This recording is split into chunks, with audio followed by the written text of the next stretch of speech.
como cada lunes, puntuales a la cita. Emilio Álvarez y Casas, senador del PRD, y César Cravioto, senador de Morena. Bienvenidos. Hola. Buenos días. Buenos días a los dos. Buen inicio de semana. Como el café que siempre nos... ¿Cómo? Como el café que siempre nos obsequian aquí, muy bueno. Sí, por cierto, es buen Dianita, café. pásale porque siento café. que hay... Se anda rumorando, Ajá, en que el hay un estudio. pequeño reclamo en esa bienvenida. Aquí está el café. No, estábamos preparando el mejor. Presentamos ante Pásale, las Dianita, cámaras sin que problema. sí hay café y siempre Estábamos hay café. moliendo el grano, eligiendo el Buenísimo, mejor, además, tostado, café. entonces Hay espero que un sea de su esmero, agrado. El café de esmero tu muy- programa y de Radio Fórmula. Espero que sea de su agrado. Sí, claro. Oigan, pues muchos temas. A ver, hablábamos con el profesor Cuauhtémoc Rivera, el problema de la extorsión está muy extendido por toda la República. El problema de la violencia sigue siendo un pendiente que pareciera va a dejar este gobierno al quien le queda al presidente menos de 2 meses de su administración, César. Sí, yo coincido que el tema de la extorsión es un tema delicado y es un tema que preocupa y que debemos seguirlo combatiendo y juntos, sociedad y los distintos ámbitos de gobierno atender. Porque sí, es algo que genera muchos rebotes, ¿no? O sea, alguien que invierte, que tiene un pequeño negocio, que llegan y que tiene que estar pagando una cuota, pues no. Yo pensaba, por ejemplo, de los Oxxos, dices, bueno, es FEMSA, que no está justificado, pero FEMSA no va a morir. Imagínate tú, un pequeño comerciante, el de la tiendita de abarrotes. Todos. Una de las reformas que se trabajaron, pues justamente es eso, volver delito grave la extorsión, para que cualquier persona que sea detenida por este delito pues no tenga derecho a salir y que pues vayamos avanzando. Y también el tema de hacer una buena reforma al Poder Judicial pues va a ayudar a que haya menos impunidad en el país. Entonces yo coincido que es un tema que se tiene que atender con toda la responsabilidad. ¿Es el pendiente de este sexenio, Emilio? Es uno de los pendientes, pero déjame hacer una pequeña postilla. No quiero dejar pasar, murió hace un par de días José Agustín Ortiz Pinchetti. Sí.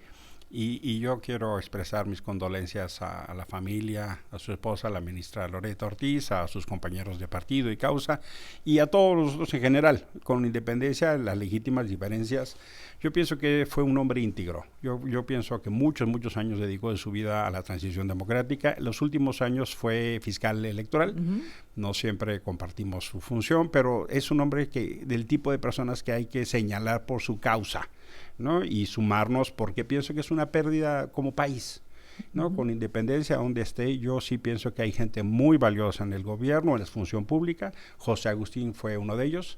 Y valga pues un abrazo solidario. Por supuesto, ¿no? Nos unimos a estas condolencias, Emilio, César, además un hombre muy dispuesto, muy amable, muy respetuoso. Puedes o no estar de acuerdo, pero muy íntegro, es lo que quisiera subrayar. Era de las personas que construía relaciones en todos lados, que bueno, pues fue de los que hizo el grupo San Ángel, ese grupo que pues después ahí Fox realmente dio el salto y se construyó esa primera etapa de una transición. Después tomó partido, fue secretario de gobierno en la Ciudad de México cuando Andrés Manuel López Obrador fue jefe de gobierno, y ya después se definió, digamos, más, fue uno de nuestros primeros secretarios, nuestro primer secretario de asuntos de valores humanos en Morena, en el primer Comité Ejecutivo Nacional. Yo compartí con él mucho tiempo, éramos muy buenos amigos y es muy dolorosa. Pues que en paz descanse y nuestro abrazo a su familia. Ahora, regresando al tema de la extorsión. ¿Cuál es el pendiente? Porque estamos ya cerrando el sexenio. Mira, creo que este es uno de los temas más significativos de los pendientes. Yo creo que hay dos grandes herencias muy peligrosas. Una es la militarización del país. No solo en los espacios de seguridad, sino en la vida pública, y veo que la reforma militar que se quiere proponer, no solo el paso de la Guardia Nacional al ejército, sino el retroceso en el fuero militar y la apertura a las funciones de las Fuerzas Armadas modificando el 129. El 129 constitucional es el que establece que en tiempos de paz las Fuerzas Armadas pueden hacer solo lo contenido en disciplina militar. Ahora se quiere modificar para que las Fuerzas Armadas puedan hacer todo lo contenido en la Constitución y el orden público mexicano. Eso me parece muy peligroso. ¿Eso viene en qué iniciativa? Es una de las del paquete del presidente del 5 de febrero. Ajá. Y la otra es efectivamente el avance del crimen organizado, una de sus peores formas de la extorsión. Yo quisiera una actuación de la inteligencia policíaca y financiera mucho más decidida. A mí me gustaría ver una unidad de inteligencia financiera persiguiendo más a delincuentes que a periodistas, opositores o actores de sociedad civil. Lo que hemos conocido de la unidad de inteligencia financiera es esencialmente un instrumento de persecución a la oposición, a los críticos o a quien no comparte con este gobierno. Ahí es donde tendría que estar la columna vertebral, porque una parte muy importante de la extorsión se mueve por medios digitales, se mueve por pagos, se mueve a los migrantes, a los comerciantes, a gente de distinta condición que está sufriendo este delito. Pero también hay que subrayar que esto requiere la debida complementación entre lo federal y lo local. Yo no creo que sea solo responsabilidad federal, ni mucho menos, y esto sí tiene que tener una actuación de suma, y no veo, honestamente, que los gobiernos locales también estén haciendo su responsabilidad. Por eso creo que la complementariedad del modelo de seguridad es tan importante, y eso, honestamente, creo que se ha debilitado. ¿Será Harfuch el que cambie esta situación que se viene arrastrando desde hace tanto tiempo, César? Sí, Omar García Harfuch. Por supuesto que es una tarea del próximo gobierno, el gobierno entrante. Es una tarea que tiene que encabezar la presidenta Claudia Sheinbaum, por supuesto su secretario de Seguridad, pero sí tienen que ser todos los órdenes de gobierno, porque bueno, pues cuidar la tiendita de la esquina, pues tampoco, no es federal. Tampoco es federal. Se tiene que hacer a nivel municipal y a nivel estatal. Y tiene que haber suficiente confianza para las denuncias. No, bueno, eso es muy importante. Nada. Por eso, pero se tiene que avanzar en eso. Porque alguien que está siendo extorsionado, pues si nadie se entera, pues cómo se puede atender. Tiene que haber la confianza suficiente y los mecanismos hasta de denuncias sin que anónimas y cuidar a la persona que está denunciando, pues para que se vayan atrapando a esas Pero es la inseguridad del pendiente más grande del presidente López Obrador. ¿Cuál considerarías tú que es el mayor pendiente que deja este sexenio? Yo creo que se avanzó de manera importante, sobre todo si tomamos cómo llegó el país o cómo estaba el país cuando nosotros llegamos a gobernar. ¿En qué sentido? Pues en los números se avanzó en bajar prácticamente todos los delitos. Pero el tema de la seguridad no solo son números, también es percepción y también es atender cuando hay situaciones pues que generan un gran impacto social. Creo que ya casi nada genera impacto social, ¿no? No, sí, todavía hay datos. O sea, sí, cuando hay una balacera, cuando hay desaparecidos, etcétera, o este tipo de casos, claro que generan impacto social. Entonces, se tiene que, yo diría que acelerar el tema de los resultados en seguridad, sin lugar a dudas, y eso lo sabemos nosotros, eso lo sabe la sociedad, eso lo sabe la oposición, eso lo saben los medios de comunicación. Todos sabemos que tenemos que seguir avanzando. Fíjate, en la encuesta del Financiero de la semana pasada calificaban muy bien al presidente, pero no así los temas de corrupción y de seguridad. Exacto. Yo creo que si no mal recuerdo esos dos temas. Esos temas son en realidad muy, muy críticos. Sí pienso que los números lo que reportan es que el fracaso de la política de seguridad en este gobierno.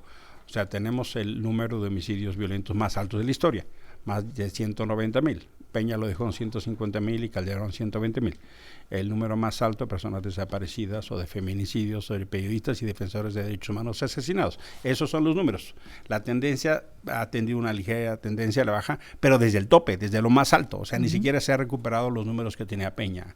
Y creo que el modelo de militarización ha sido un fracaso.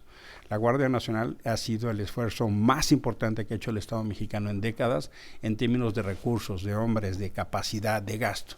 Y los resultados son pobrérrimos. La policía de Celaya detiene más personas que la Guardia Nacional. nada más para dar los números. Es una corporación de 130,000 efectivos. Además, ahora es muy difícil hasta saber porque hay una cosa de opacidad estructural. Es un mal ejemplo. Y pues sí, por eso lo pongo, porque Celaya es un caso de crisis y violencia. Primer Por eso lugar en homicidios, Guanajuato. lo hice a Y propósito. policías, ¿no? municipales. Déjame regresar con el tema. César Cravioto, nos quedamos en el tema de los pendientes de este gobierno. La inseguridad, y decía César que Emilio puso un mal ejemplo. Guanajuato, cuando hablas del tema de extorsiones, homicidios, inseguridad. Por supuesto, lo hago con toda intención, porque el contexto de violencia de Guanajuato es tremendo, y la policía de Celaya, incluso acá ahora va a gobernar Morena, pero la policía de Celaya una policía municipal hace más detenciones que la Guardia Nacional. Y son los más asesinados del país. Hace menos de 2,500 presentaciones, y eso que ya ha ido mejorando, La verdad de las cosas es que la voz principal de la Guardia Nacional ha sido la contención de los migrantes, cosa que México está haciendo el trabajo sucio. Estados Unidos no refleja la apuesta que quisimos, y me parece muy peligroso no solo esta insistencia de ser una corporación militar que traiciona lo que dice la Constitución y el pacto que establecimos como pacto de Estado, porque fue el primer acuerdo que llegamos como Senado. Me refiero a las discusiones de enero del 19, sino que en realidad esta lógica de dar una enorme presencia a las Fuerzas Armadas, no solo en seguridad, hay 15 estados que tienen mandos militares, las corporaciones de seguridad, sino la presencia en prácticamente la vida pública, ahora controlando el internet, repartiendo medicamentos, administrando obras. Es más, cabría preguntarse cuándo como país quisimos que las Fuerzas Armadas tuvieran empresas. Hay anuncios de la Secretaría de Marina Armada de México promoviendo empresas de clase mundial. ¿Cuándo como pacto social quisimos que eso pasara? Y hay un correlato muy peligroso. Eso pasó en América Latina, y hay que poner ojo, porque los golpes de Estado derivaron en que hubiera élites empresariales militares. Eso ya está pasando en México. ¿César? Hay enorme corrupción, enorme opacidad. Bueno, yo creo que es parte de una reflexión que nos tenemos que hacer como sociedad, pero ¿quién dijo? O sea, a ver, en el anterior régimen, ¿para qué se usaba el ejército? Para reprimir. En este régimen, ¿para qué se usa el ejército? Pues para colaborar con la sociedad. ¿Quién dijo que una de las secretarías más importantes de este país, que tiene más elementos, que tiene más recursos del Estado, no puede ayudar a servirle a la sociedad? ¿Con empresas? No sé, pregunto. Pues, ¿y por qué no? Si lo están haciendo bien, ¿por qué no? Como cualquier empresa pública, pues se tiene que hacer una evaluación, como cualquier empresa pública, se tiene que ver si está funcionando o no. Pero per se, decir, no se puede. Entonces, ¿qué? ¿Queremos que regresemos a lo anterior? ¿A que el ejército se utilice para reprimir? Tampoco, no. ni uno ni otro. Entonces, ¿pero por qué no? Es una reflexión que se tiene que hacer como sociedad. Las utilidades que están generando estas empresas no son de utilidad pública, decidieron darle parte de la renta nacional a las Fuerzas Armadas. Hoy, las Fuerzas Armadas en su conjunto son el segundo presupuesto público más importante, solo después de educación. Pregunta, ¿y por qué es más importante que salud? Pero César dice, ¿y por qué no? Mira, porque esencialmente el manejo del recurso público tiene utilidad pública, y las Fuerzas Armadas me parece que no es el caso. Yo invertiría en salud, sí son, pero lo que me refiero es por qué solo para las Fuerzas Armadas. ¿Por qué la liquidación, jubilación de las Fuerzas Armadas es más importante que la de un maestro? O sea, se reinvierte. ¿Por qué la jubilación de un soldado es más importante que la de un médico? Déjame escuchar a César. Eso es lo que está pasando, César. Se quedan con esos recursos. Déjame escuchar a César. Dentro de las reformas que se están discutiendo ahorita y que se van a discutir en la próxima legislatura, justamente vienen pensiones justas para maestros, para doctores, para enfermeras, también para personas, para policías y también para personas del ejército. Eso no es cierto que se le dé más importancia a las jubilaciones de un soldado que a la jubilación de un médico o de un maestro. Eso no es cierto. Contestando tu pregunta, no es cierto. La ganancia de las empresas que se han hecho para los militares son para sus fondos de retiro, César. No. Eso dijo el presidente, César, no lo dije yo. Bueno, a ver, César, primero no hay ganancias, y segundo, eso es cierto, no hay ganancias. Tenemos un déficit extraordinario. Son públicas. O sea, no hay ganancias, estamos hablando de Dos Bocas, aeropuertos y todo lo que están haciendo de obra pública, incluido mantenimiento de carreteras. Todavía no hay ganancias. Entonces, cuando se tengan ganancias, ¿qué va a pasar con ese dinero, César? Para las César? arcas públicas, para las arcas públicas. Son para el ejército, son para para sus jubilaciones. No. Bueno, es que eso dijo el presidente César. Entonces, ¿a dónde van? A las arcas públicas, pues a la Secretaría de Hacienda, como todo ingreso público, como los ingresos públicos que nos llegan de Pemex, que nos llegan de CFE, de todos los ingresos públicos llegan a la Secretaría de Hacienda y se reparte en el presupuesto federal, que a los estados, a los municipios y a todas las entidades públicas, obras públicas, programas sociales, etcétera. Entonces, la izquierda dice, está bien la participación del ejército en este y otros rubros en este momento. La participación pública, o sea, no necesariamente también todo lo tiene que controlar el ejército. Yo tampoco diría, ese es el esquema que forzosamente se tiene que llevar a cabo. Ahora, lo importante también es entender a los niveles de corrupción que llegamos, y cuando se llegan a esos niveles de corrupción en el Estado mexicano, pues se tienen que modificar cosas. El presidente dijo, lo quiero modificar así. Bueno, se tiene que evaluar qué funcionó, qué no funcionó de eso, qué tenemos que seguir en ese camino y qué tendríamos que cambiar en la próxima etapa, en la segunda etapa de la cuarta transformación, y en la tercera y en la cuarta. Va a haber tercera y cuarta etapa de la cuarta transformación, y quinta probablemente, y sexta, y séptima, y entre peor siga la oposición, pues habrá más etapas de la transformación. Oye, desaparecida la oposición, eso es cierto, perdón. Entre más elección de Estado, sí. O sea, yo lo que diría, mira, post-elección. Sí, y eso fíjate que es muy importante, por eso discutir modelo de la militarización. ¿Sí van por partido o no en el Frente Cívico? Te pongo el ejemplo. Cuando fueron los ascensos al ejército, revisamos las currícula. Un general mandó comprar 200 millones de pesos de colchones para la inundación en Tabasco en una juguetería en Puebla. ¿No? Por ejemplo, esos datos yo los di en el pleno. O sea, por eso se requiere tener mecanismos de control, de transparencia, y lo que está pasando... Los organismos autónomos importan. Claro que sí, están abusando del concepto de seguridad nacional hasta para esas cosas, y no hay transparencia, no hay rendición de cuentas, hay absoluta discrecionalidad del gasto. Si van a poner a las Fuerzas Armadas a hacer carreteras, como obras y como empresas, tienen que poner las reglas de control de la administración pública, no de la seguridad nacional. Y eso es un exceso y eso es un abuso, César. Bueno, otra vez, Emilio...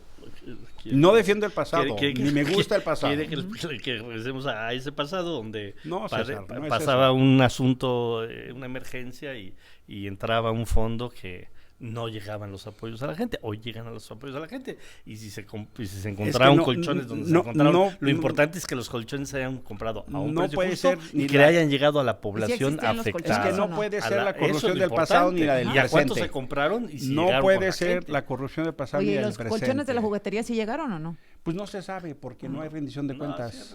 No se sabe. Es que, claro que no, porque todo está bajo el manto de la opacidad. Y regreso al tema de la seguridad. Ese es justo el problema. Lo que ha venido sucediendo es que cada vez hay menos información pública, menos rendición de cuentas. Bien. E incluso cuando tú ves y comparas los números que se presentan en la mañanera, claramente hay un maquilleo. Te puedo dar los datos para que lo discutamos, pero el tema sustantivo es la estrategia de seguridad utilizando a la Guardia Nacional y Ejército, no ha funcionado. Voy a cerrar con César, pero dime, ¿van por el partido Frente Cívico Nacional, partido político? Vamos a intentarlo. ¿Cuándo empieza el trámite? Eso empieza en enero. En noviembre tendremos una reunión nacional para ver qué ruta seguimos. ¿Y lo van a empezar a formar en noviembre para registrarlo en enero? El proceso electoral, digamos, si la ley no cambia, formalmente ese proceso empezaría en enero del año que viene. ¿Cómo se va a llamar?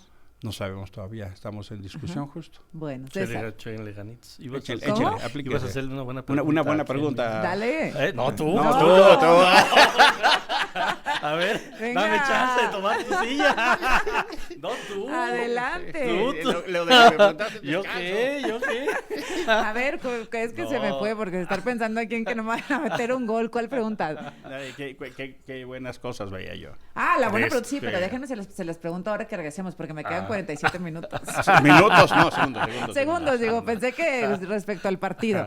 ¿Quieres cerrar 40 segundos respecto a la seguridad en este sexenio? La seguridad es un pendiente que se tiene que seguir avanzando, que se tiene que seguir mejorando, lo sabemos, insisto, la sociedad lo sabe, la cuarta transformación lo sabe, la presidenta electa lo sabe, y vamos a seguir caminando, pero sobre ese camino de mejorar las condiciones de vida de los mexicanos, seguir atendiendo las causas a los jóvenes y seguir depurando las corporaciones policíacas. Bueno, vamos al corte y al regresar la pregunta misteriosa que ya me recordó César Cravioto para Emilio Álvarez y Casa.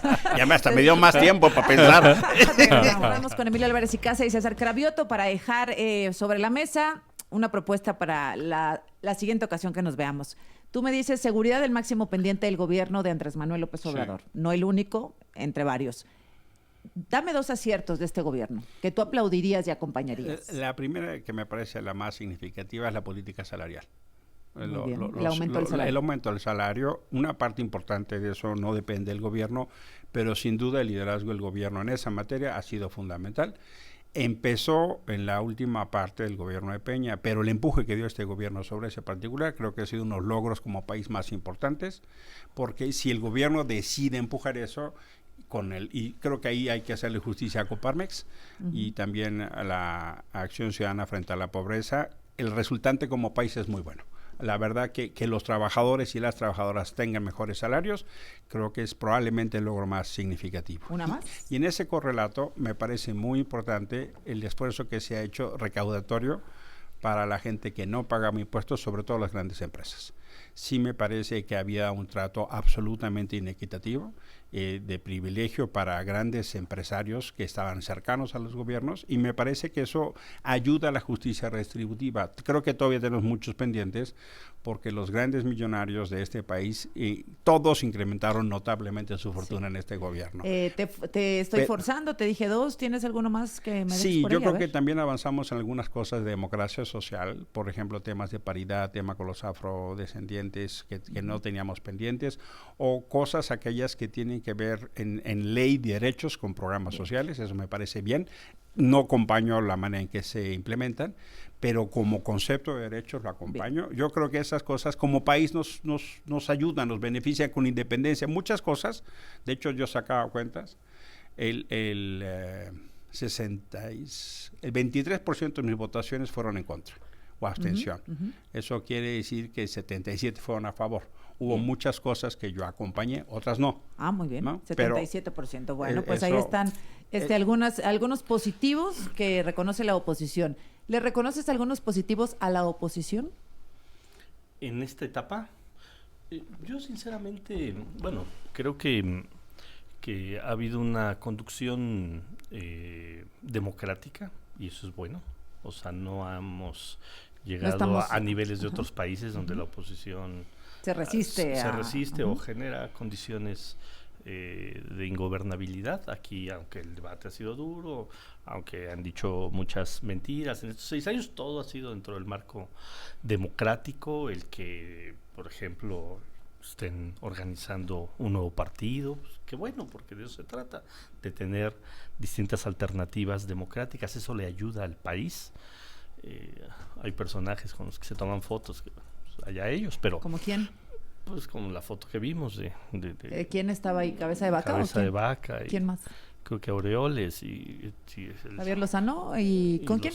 ¿Cuál es esa foto? A ver, ¿estaba quién? Según yo, Aureoles y Cabeza de Vaca. No lo sé con honestidad, pero estamos refiriendo una conversación de quiénes suman o no suman para el nuevo partido. Entonces César me da amables, y voy a decirlo, reconocerlo así, no es ironía. No, en serio. Asesoría. Mira, aquí sale Guadalupe Acosta Naranjo, Cabeza de Vaca y Javier Lozano. Entonces, bueno, pero bueno, cada quien decide a quién sumar, pero está bien que haya esas conducciones que digan, bueno, o sea, el positivo es de un movimiento que hicimos, el resultado. De un movimiento que hicimos, ahora vamos a hacer un partido político, vamos a luchar por ello, pues qué bueno que se conducen por estos cauces democráticos. Bueno. Que mientan un poquito menos, eso les ayudaría bien, y que fíjate, si hubieran dicho eso, lo que ahorita estamos diciendo 2 meses después de la elección, les hubiera ido mejor.